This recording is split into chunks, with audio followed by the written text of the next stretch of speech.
In this video, we're going to take a look at Pilot's 100th anniversary purple. Let's jump straight to the end with my opinion on this ink.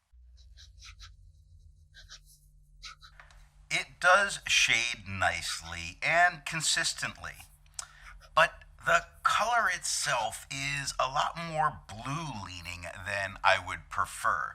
Not to say that I don't like this ink, but just as purples go, I'm not a blurple person. I like my purples purple, my blues blue.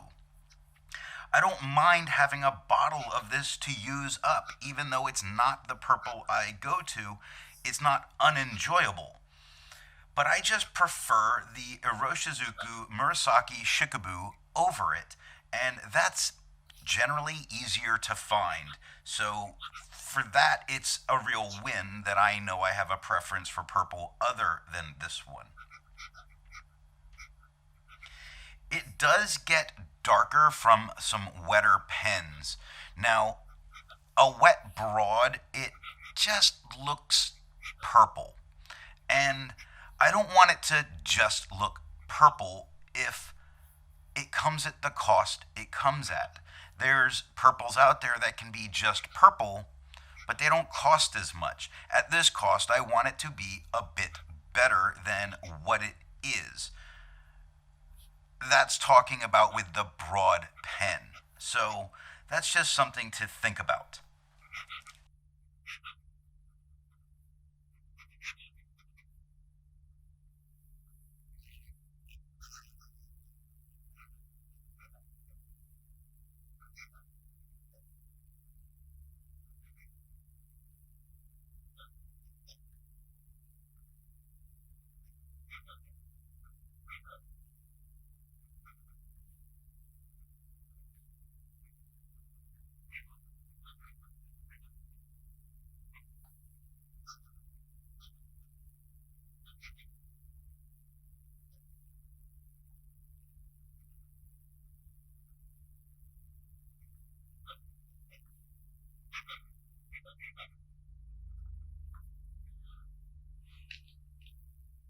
I like to change things up by using a different pen each day. Today that pen is a Sailor 1911 large with a fine nib.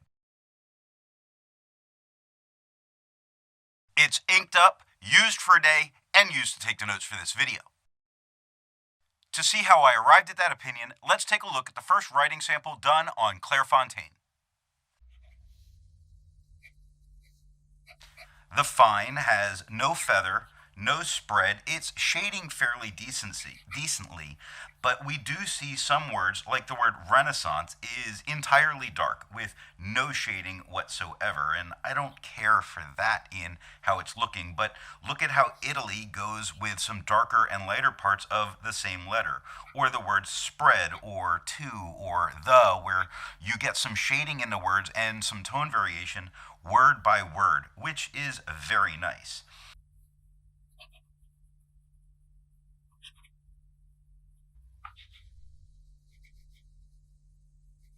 The medium is a tad bit darker than the fine, with no feather, no spread, nice shading. I think it actually looks a little nicer from this medium than it did from the TWSBI fine. The shading is, again, it's just nicer.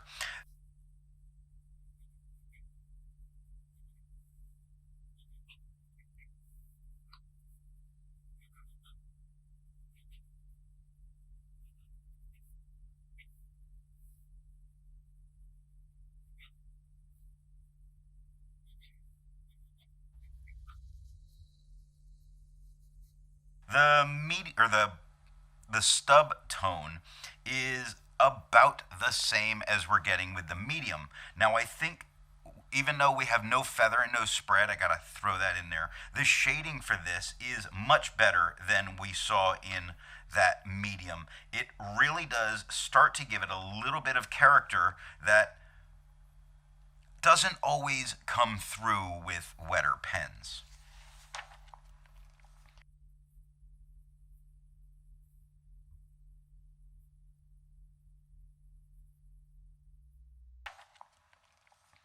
Looking at the back of the page, we get no bleeding and no ghosting.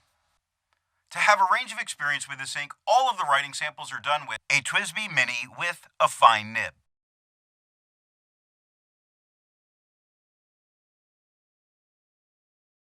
a Cross Bailey with a medium nib,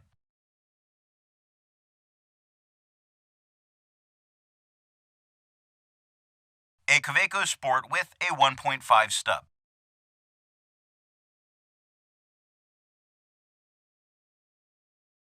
The next writing sample is done on Leuchtterm 1917 paper. The fine nib has no feather, no spread. It still gives shading. Sometimes the toned paper can make that go away on you, but not here.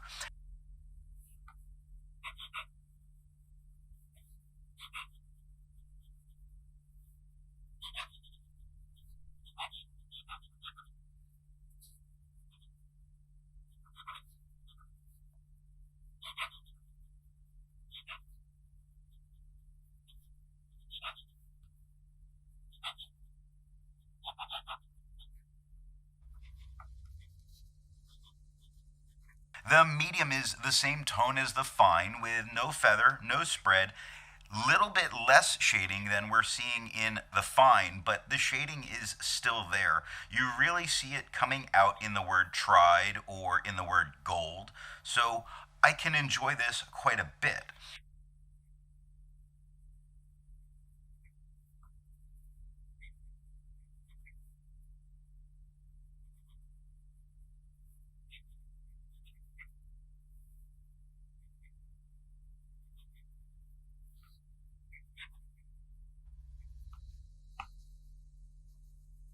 Now the stub is the same tone as the medium with no feathering, no spreading, almost no shading. I want to say no shading, but I see like two spots that are a little bit darker.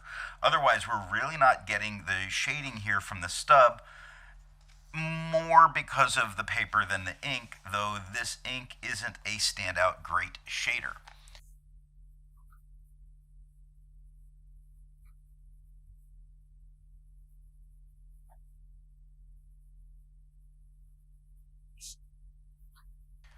Looking at the back of the page, we see that we get normal amounts of ghosting and no bleed through. I agree with Vita. There's a lot to learn by doing multiple chromatographies.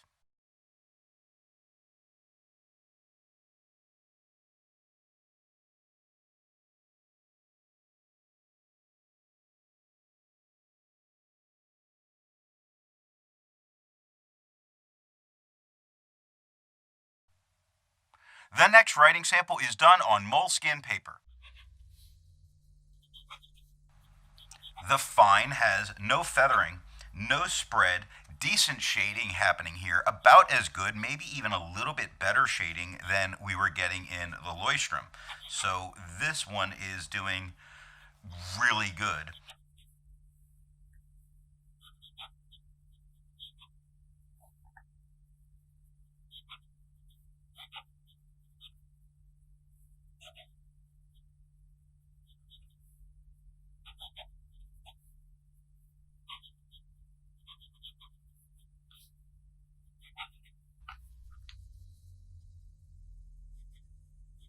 The medium is a little bit, just a little bit lighter in general, I think, than the fine, with no feather, no spread, very nice shading all the way through. Every word has some nice dark spots coming through, really kind of giving, I don't know, extra punctuation to your writing.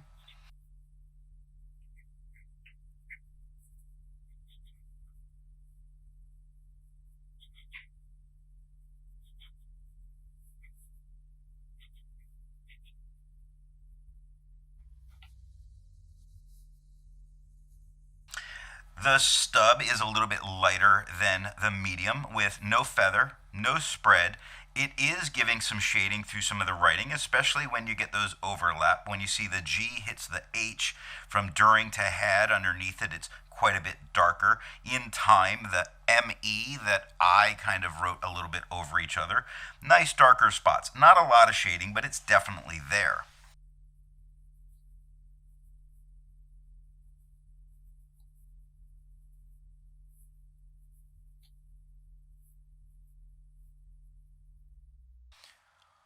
Looking at the back of the page, we see that we get no bleeding and no ghosting.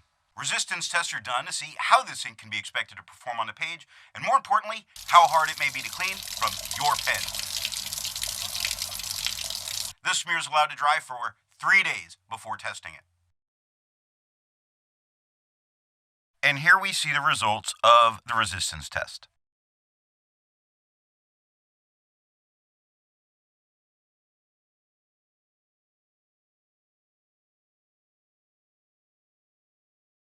The next writing sample is done in a composition notebook. Looking at the fine, it has no feather, no spread, only the occasional spots of shading. Very little of it at all is coming through here. The paper's really kind of muting this color a bit. It's a duller tone in general. It gives it kind of a dusty look.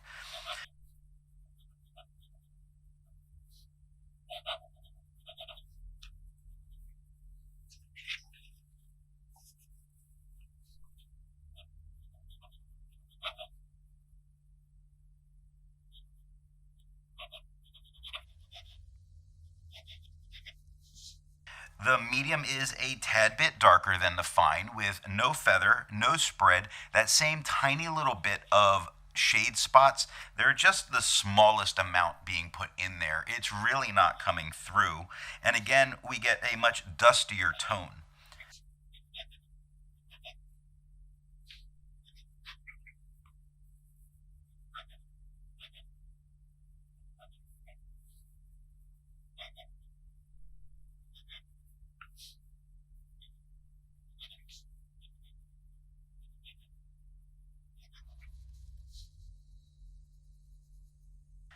The stub has no feather, no spread, almost no shading at all. It's really not performing as a color very well here. It's almost looking kind of washed out a little bit. It looks like it's been sun bleached a little bit. Not a tone I particularly like for this paper.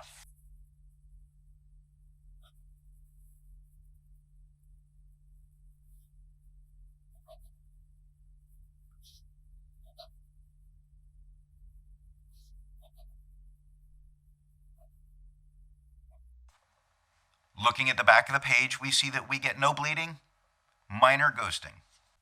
With over 1,000 inks reviewed, let's take a look at some color comparables. Here is Diatramentis, Giacomo Puccini, Aubergine. Here is KWZ Berry.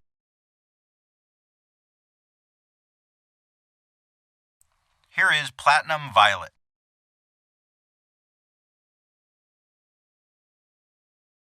Here is Roher and Klinger Solferino. The next writing sample is done in a Mead 5-star notebook. Looking at the fine nib, we do get some tiny feathers that are going on and occasionally a little bit larger. Like if you see the top of the F in 50, there's going to be a couple large feathers that come out. When we see the word which, the CH all has a bunch of tiny little feathers on it. Now, the tiny feathers aren't a big deal. It's only if you get the big feathers where you really start to notice it. It does experience a tiny bit of spread, but not something that I see as any kind of real complaint, just that it is there a little bit.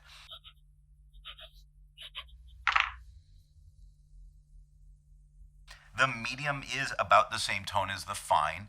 It does have some feathers, a bit more of the tiny feathers, not such a big deal, especially when you look at the end of the word histories, lots of tiny feathers. It does offer a few spots of shading. You know, you see the E at the end of footnote, the cross in the T's, but now come back to that cross in the T's and you see a couple of large feathers that have occurred.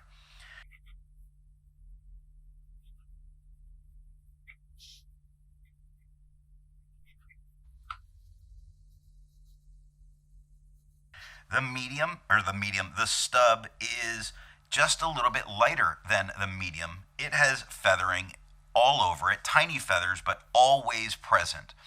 It has a little bit of spread, but considering this is a 1.5 stub, it's not the end of the world as spread goes. We only get a couple of moments that happen that have any shading. It's kind of a dull color here.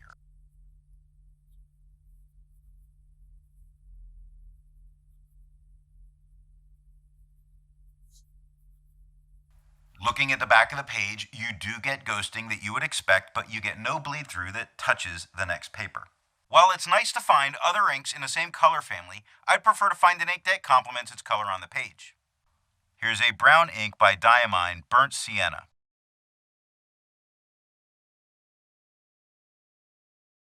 Here is a black ink by Parker Quink Permanent Black. Here is a pink ink by Pen BBS, their number 137. Here is a green ink by Sailor, their gentle Four Seasons Takara Matsu. If you'd prefer different complement colors, then there's links to those different playlists down in the description. Or you can click on my face. That'll take you to my channel page. Then click on the playlist tab. Scrolling down, you'll be able to see all of the playlists that are here on the channel. The last writing sample is done on 20-pound copy paper. Looking at the fine nib, we get a lot of feathering, consistent feathering all over it. I don't know that there's a spot that doesn't have it. From large to small, it's a ready-to-fly bird. There is spread, as you would expect with this paper, that works very much like a sponge. There's no real shading that goes on, and it gives more or less a dull purple.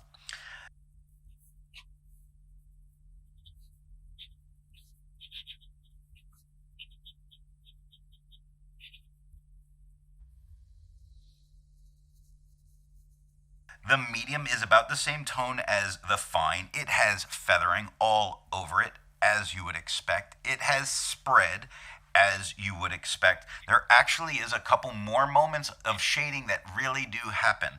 You see the H in than is a little bit darker than the rest of the word. The T in it is a little bit darker than the I. So there are a couple moments.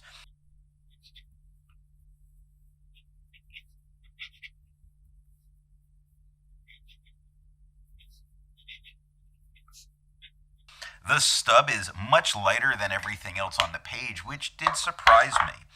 It has feathering, as you would expect, not surprising. It has spread, again, as you would expect, not surprising. I can't see using a stub with this ink on this paper.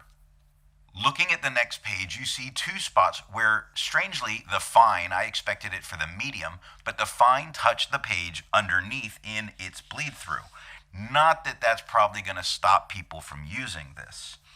Looking at where all the writing is, you see a normal amount of ghosting, much less on the stub, a little surprising.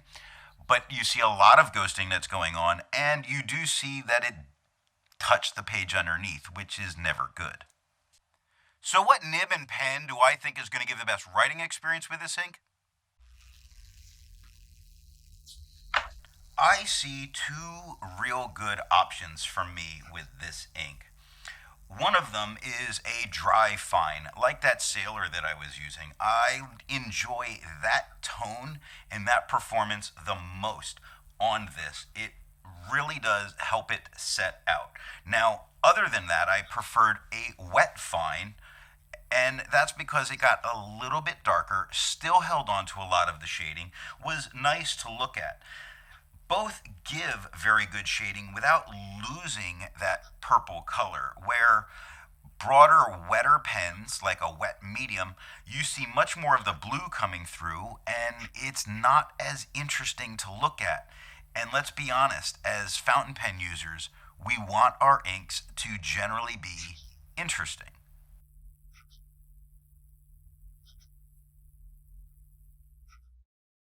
Thanks for watching.